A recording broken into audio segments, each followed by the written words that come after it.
So I'm Mark Jordan. I'm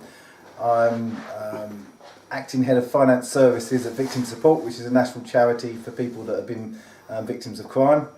And acting head of finance services means all the things that go alongside finance, like risk and compliance and insurance and all things like that. As a charity, we're looking after people that have been victims of crime. So that's a positive thing from a Christian perspective.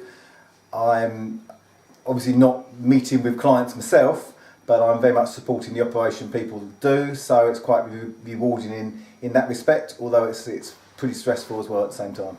I've been able to cope with the stress, I guess. I mean, the charity sector at the moment is very difficult with all the cuts in public services, and the first people that suffer when public services are cutting back is any money they give to charities. So it's charities that are at the end of the food chain that are really short of cash at the moment. So it's very, very stressful trying to run around, do the jobs of several people because of so many redundancies and so on.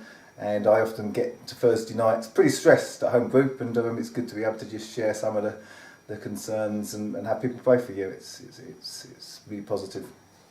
Certainly I try to give it my all, and I think people respect that. I'm able to share my faith to a reasonable extent at work.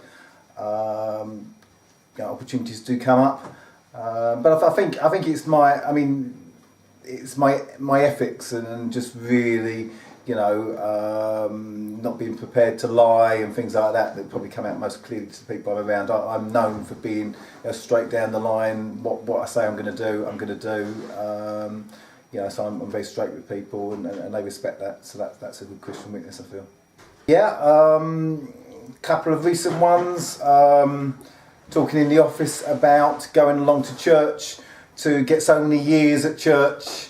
To get the children into church schools, with one person in particular, I've sort of been able to say to them, that's a good idea, but you might find that the church has really got something in it for yourself, and went on to explain a bit about the fact that I go to church and it's a really important part of my life, and just why that is. So yeah, that's one opportunity. That's a positive opportunity. I guess the more negative opportunities is people challenge me a bit.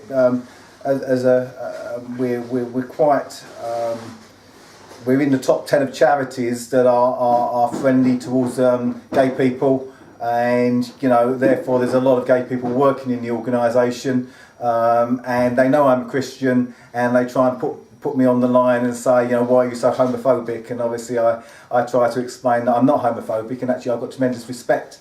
And some of the gay people I've met are the most nicest people I've come across, but at the same time I can't promise. They're trying to argue that I'm a bit of a hypocrite because I say I'm a loving person, but then they say Christians are homophobic.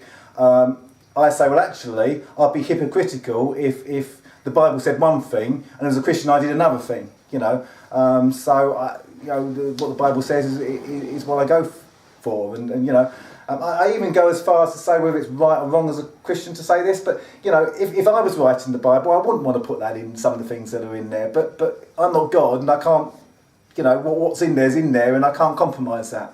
And I try to explain that. So I think I feel reasonably secure when I'm challenged on those things and able to give a good witness. But it's certainly not easy. I think any Christians that are working, we need to all pray for each other, but I think it's very difficult in the charity sector at the moment, and for Christians in general to because all the time trying to look to cut corners to save costs and that, and as a Christian there's certain corners that I'm not prepared to cut. And I'm sure there's other Christians the same. So just really praying that we continue to be a good witness in our work environment, as any Christian in any work environment. That speaks volumes really for prayer requests, I think.